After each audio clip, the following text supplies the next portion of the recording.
Graça e paz, minha querida irmã, meu querido irmão. Se você é novo por aqui nesse canal, se você é visitante e se você ama a Bíblia, ama a palavra de Deus, já se inscreva nesse canal para você receber notificações de novos vídeos. Amém? No vídeo de hoje, meu irmão, minha irmã, nós vamos falar sobre a Bíblia e o dinheiro. O que a Bíblia fala do dinheiro? É um assunto muito importante para nós entendermos com profundidade e praticarmos para sermos de fato prósperos, bem-sucedidos. Amém? Por quê? O que é necessário você entendermos com profundidade? Que a prosperidade bíblica é nós não sentirmos falta de nada. É termos todas as áreas da nossa vida supridas. É isso que a Bíblia, que a palavra de Deus nos ensina. E eu vejo no meio cristão muitas pessoas vivendo uma vida financeira derrotada. Por exemplo, pessoa que está endividada, uma pessoa, por exemplo, que está passando muita necessidade no meio, inclusive no meio cristão. E quando você vai conversar com essa pessoa, você descobre que ela não está praticando os princípios que a Bíblia nos ensina para praticarmos e sermos prósperos na nossa vida financeira, na nossa vida profissional. Amém? Então, nós vamos falar sobre 4 princípios de prosperidade que a Bíblia nos ensina. Primeiro princípio, nós vamos falar de dízimos, vamos falar de ofertas, vamos falar de caridade e vamos falar de generosidade. Amém? São 4 princípios que nós temos que praticarmos. Primeiramente, antes de entrarmos nesse assunto, eu preciso falar com vocês sobre algumas dúvidas que eu tenho certeza que você que está assistindo esse vídeo pode ter. Primeiramente, eu vejo muitos escândalos no meio, das igrejas, escândalos financeiros falando. E eu vejo que muitas pessoas, por causa desses escândalos, deixam de praticar esses princípios que a Bíblia nos ensina sobre a vida financeira. Então, meu irmão, minha irmã, eu quero que você entenda que o mais importante é você não generalizar, esses escândalos e achar que em todas as igrejas é dessa forma. De fato, existe pessoas mal intencionadas? Existe. Existe, escândalos financeiros no meio cristão? Existe. Mas eu quero dizer para você, minha irmã, meu irmão, que não são todas as igrejas que acontece isso. Existem muitas igrejas que existem pastores fiéis, pessoas que realmente comprometidas com a palavra de Deus, pessoas zelosas da palavra de Deus. Claro que existe. Lembra que sempre, no meio daquele que é falso, existe também o verdadeiro. Então é muito importante você que está assistindo esse vídeo compreenda, esses conceitos. Veja bem, vou fazer aqui uma analogia para você entender. Se você pegar uma bacia com frutas e tiver alguma fruta ali estragada, o que vai acontecer? Quando você visualizar aquelas frutas estragadas, ela chama mais atenção do que as frutas boas, correto? Isso acontece porque nós temos, em geral, um foco mais naquilo que é ruim. Aquilo que é ruim cheira mal, logo escandaliza mais, correto?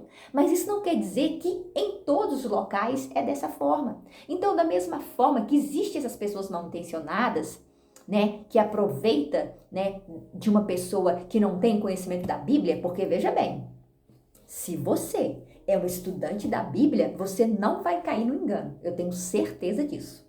A única forma, como eu falei para vocês em outros vídeos, de você não ser enganado é você estudando a palavra de Deus. Então, eu quero dizer para você, minha irmã, meu irmão, que existe muitas denominações, igrejas sinceras, fiéis à palavra de Deus. E que você pode congregar nessas igrejas e que você pode realmente, ver os frutos dessas pessoas. Porque Jesus Cristo disse que pelo fruto você conhece a árvore, Certa feita, vou contar para vocês, uma pessoa que eu conheço, uma colega minha, veio me contar que ela vendeu, um carro para um pastor de uma certa igreja que eu não conheço, ela que me contou o caso. E esse pastor não pagou ela, ele deu um calote nela. E devido a isso, o que aconteceu com essa pessoa? Ela se escandalizou, ela saiu da igreja. Então ela afastou do caminho do Senhor, ela parou de congregar, parou de ler a Bíblia e desviou dos caminhos do Senhor. né? Por causa do quê? Por causa de um escândalo que ela viu, né? Então, por isso que eu estou aqui fazendo para vocês essa introdução, para que você não caia nesse engano, né? Porque o próprio Jesus Cristo disse que esses escândalos ia acontecer no meio dos cristãos, mas que você temos que estar em alerta, estudando a palavra, para nós não sermos enganados, ok? Veja bem o que Jesus falou sobre esses falsos apóstolos, falsos mestres, porque se existe o falso, eu quero que você entenda que existe também o verdadeiro, concorda comigo? Se tem o falso, tem o verdadeiro. Eu vejo muitas pessoas, por exemplo, falando mal dos profetas. Muitas pessoas nem acreditam que tem profeta nos dias de hoje. Outras, elas generalizam, fala que a maioria são falsos profetas, né? E eu vejo que isso é um entendimento errado, porque se existe o falso, mas também existe o verdadeiro, ok? Isso é muito importante você entender. Jesus Cristo, ele alertou sobre isso. Ele falou que o joio está no meio do trigo, ou seja, aquela erva daninha, aquele fermento está misturado com aquilo que é bom. Então que você temos que ter esse discernimento espiritual para a gente conseguir ver essas questões e não cair no engano, ok? Então, olha só, eu vou ler para vocês aqui Mateus capítulo 7, a partir do verso 20, olha o que Jesus Cristo falou.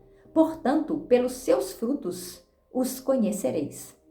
Nem todo o que me diz Senhor, Senhor entrará no reino dos céus, mas aquele que faz a vontade de meu Pai que está nos céus. Muitos me dirão naquele dia, Senhor, Senhor, não profetizamos nós em teu nome? E em teu nome não expulsamos demônios, e em teu nome não fizemos muitas maravilhas? E então eu lhes direi abertamente, nunca vos conheci, apartai-vos de mim, vocês que praticam a iniquidade. O que é iniquidade? É a pessoa que vive na prática constante do pecado.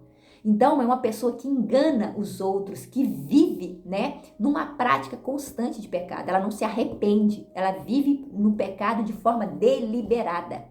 Então, o próprio Jesus falou que existem líderes, de fato, que pregam a palavra dele, que falam bem, mas que vivem uma vida de pecado. E essas pessoas que estão brincando com o evangelho não vão ser salvas. Elas estão enganando elas mesmas. Porque o próprio Jesus falou que naquele dia, né, que dia que ele está falando é esse? É o dia que ele vai voltar. Jesus Cristo, meu irmão, minha irmã, vai voltar. Ele vai voltar a segunda vez. Mas agora ele volta como o Rei da Glória. Ele vem para julgar os vivos e os mortos. Ele vem para recompensar cada um conforme a sua obra, como diz lá no livro de Apocalipse. Isso é muito importante que você entenda isso. Então, o próprio Jesus disse que muitos, né, vão dizer nesse dia do juízo, Senhor, mas em teu nome eu profetizei, né? Em teu nome expulsamos demônios, em teu nome, né, fizemos muitas maravilhas. Tem algumas traduções que falam milagres, curas. E Jesus vai falar, eu nunca vos conheci, apartai-vos, ou seja, separa de mim vocês que vivem uma vida de pecado. Então, o Senhor, ele vai julgar cada um. Então, por que eu estou lendo essa passagem aqui para vocês? Para que vocês lembrem dessa palavra do Senhor. Que vocês não devem generalizar. Né? Não é porque existe alguns escândalos que a mídia, né, as notícias fazem questão de mostrar, né, que existe corrupção no meio cristão. Isso não quer dizer que todo lugar é assim. Existe, de fato, muitas igrejas com pessoas fiéis, com pastores, né, líderes religiosos que são responsáveis pela palavra, pessoas que praticam a palavra, pessoas piedosas, temente a Deus. Então, meu irmão, minha irmã, eu quero que você entenda esses conceitos antes da gente entrar nesse assunto da vida financeira, do dinheiro e a Bíblia. Porque é muito necessário que você entenda esses tópicos para que você não entre nesse assunto já com preconceito. Vou dar exemplo a minha situação. Quando eu entrei pela primeira vez numa igreja evangélica e o pastor começou a falar de dízimos e ofertas, eu saí da igreja. Naquele momento eu saí mais cedo do culto, isso que eu quero dizer. Então, quando falava de dinheiro, oferta ou dízimo, era um assunto que eu não queria aprender. E o que aconteceu? Eu ia na igreja, eu queria entender, né, aprender de Jesus, mas quando falava na vida financeira, eu não queria aprender. Porque na minha cabeça, né, na minha ignorância daquela época, lá atrás, no início da minha conversão, né, há 17, 18 anos atrás, eu achava eu achava que aquilo era uma roubalheira, eu achava que aquilo era uma enganação. Então, veja bem, eu não dava crédito, eu não queria aprender daquele assunto. Por quê? Porque eu tinha um preconceito do assunto do dinheiro e a Bíblia. E por causa dessa resistência minha de aprender sobre o assunto, né, eu fui sofrendo muito na minha vida financeira, né? Eu via que tinha muitos problemas que eu não conseguia resolver, porque eu não queria aprender o que a Bíblia me ensinava sobre o dinheiro. Então, enquanto eu fiquei resistente nesse tipo de ensino, eu vivia uma vida endividada, eu passava muito aperto financeiro, tinha muitas perdas financeiras e eu não sabia lidar com isso. Por quê? Porque eu não, naquela época, há 17, há 18 anos atrás, eu não praticava esses princípios que a Bíblia ensina para nós, né, do dinheiro. Então é muito necessário nós aprendermos esses princípios, ok? Veja bem, outra passagem também que eu quero mostrar para vocês aqui no livro de Mateus, no capítulo 18, no verso 6, o Senhor Jesus disse o seguinte: e se alguém fizer tropeçar um destes pequeninos que creem em mim, né, no meu nome, seria melhor para esse que uma grande pedra de moinho fosse pendurada no seu pescoço e fosse afogado nas profundezas do mar. Ai do mundo por causa das pedras de tropeço. Algumas Bíblias falam escândalos, exatamente. Porque é inevitável que exista os escândalos, né? Mas ai de quem é responsável por eles. Então, o Senhor Jesus Cristo disse que é inevitável, ou seja, vai acontecer os escândalos no meio cristão. Mas nós, meu irmão, minha irmã, nós não temos que estar preocupados com isso. Nós temos que viver a nossa fé de forma individual, sendo temente a Deus, praticando aquilo que a palavra de Deus nos ensina, né? Se você congrega numa igreja e que você sabe que ali está, né, havendo algum tipo de corrupção na vida financeira, você tem a liberdade de sair dessa denominação e procurar uma outra denominação séria. Porque de fato existem igrejas, né, comprometidas com o reino. Eu conheço, né, eu congrego numa igreja assim. Igrejas, né, que usa a parte financeira para ajudar os órfãos, as viúvas, os necessitados, para ajudar, né, os evangelistas, os missionários, que são pessoas que vão para outros países para pregar o evangelho, pessoas que necessitam da nossa ajuda financeira para entrar em certos países. Eu conheço muitas denominações que de fato, né, empenha, né, o financeiro, né, nessas áreas que a Bíblia ensina nós que nós temos que fazer. Então, eu quero que você entenda esses princípios antes da gente entrarmos, né, nos princípios aqui da prosperidade financeira. Amém? Veja bem, eu acho muito importante também, né, mostrar aqui para vocês exatamente o que diz aqui no livro de Hebreus. Olha só que coisa muito interessante, né, que o autor falou aqui para nós. Mas o meu justo viverá pela fé, e se retroceder dele, a minha alma não se agradará. Então, meu irmão, minha irmã, você que está assistindo esse vídeo, eu quero que você entenda que Deus, ele não se agrada daquele que retrocede. Nós, eu, você, nós não podemos escandalizar com essas coisas, né, que a gente vê nos noticiários, né, com os escândalos no meio cristão. Eu quero que você entenda que da mesma forma que existe os infiéis, mas também existe os fiéis, como eu falei para vocês. E a palavra de Deus fala para nós não retroceder, ok?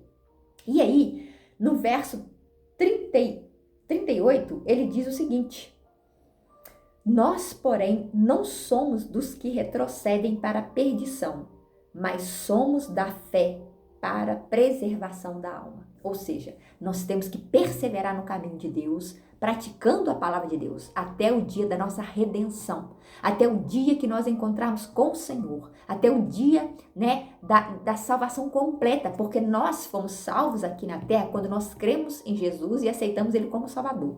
Mas essa salvação, ela vai alcançar a plenitude completa quando nós encontrarmos com Cristo, né, na redenção, quando ele volta e faz, né, o julgamento de toda a humanidade. Aí, de fato, todo crente em Cristo, praticante da palavra de Deus, que teme a Deus, vai habitar com o nosso Senhor. Então, a salvação vai atingir a plenitude. Amém? Então, isso é muito importante, minha irmã, meu irmão, que você entenda que nós não podemos deixar se levar pelas notícias más. Amém? Então, como eu falei para vocês, eu vou começar a abordar esse assunto no próximo vídeo, para que os vídeos não fiquem muito longos, amém? Vou fazer uma pequena oração, feche os seus olhos e ore comigo em nome do Senhor Jesus. Senhor meu Deus e meu Pai do céu, Deus de Abraão, de Isaac e de Israel, em nome de Jesus Cristo, ó Deus, eu oro por essa pessoa, Pai, que está assistindo esse vídeo nesse momento.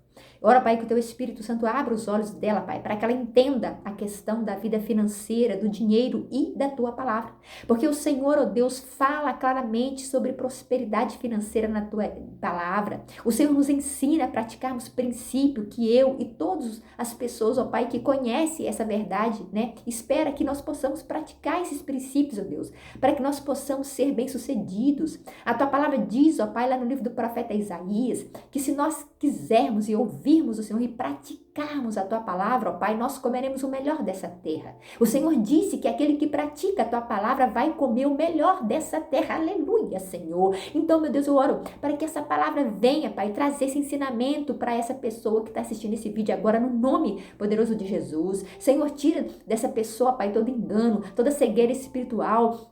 Ó Deus, se essa pessoa, Pai, teve alguma decepção, Pai, na vida da igreja, nessa parte financeira, meu Deus, derrama a Tua cura agora nessa alma, Pai, em nome do Senhor Jesus. Mostra para ela, Pai, os Teus caminhos que são retos, são justos, são santos, ó Pai, em nome do Senhor Jesus, ó Pai. E ora, Pai, que esse ensinamento venha trazer clareza, venha trazer transformação, venha trazer, Pai, ó Deus, prosperidade na vida desse meu irmão, dessa minha irmã, desse visitante, dessa pessoa, Pai, que está assistindo esse vídeo agora, Pai. E eu oro a Ti, Pai Santo, Deus amado, em nome do Senhor Jesus Cristo. Amém e amém. Então, meu irmão, minha irmã, eu despeço desse vídeo desejando a você uma excelente noite, excelente tarde, que a paz de Jesus, que excede todo entendimento, venha sobre a sua mente e o seu coração. Amém?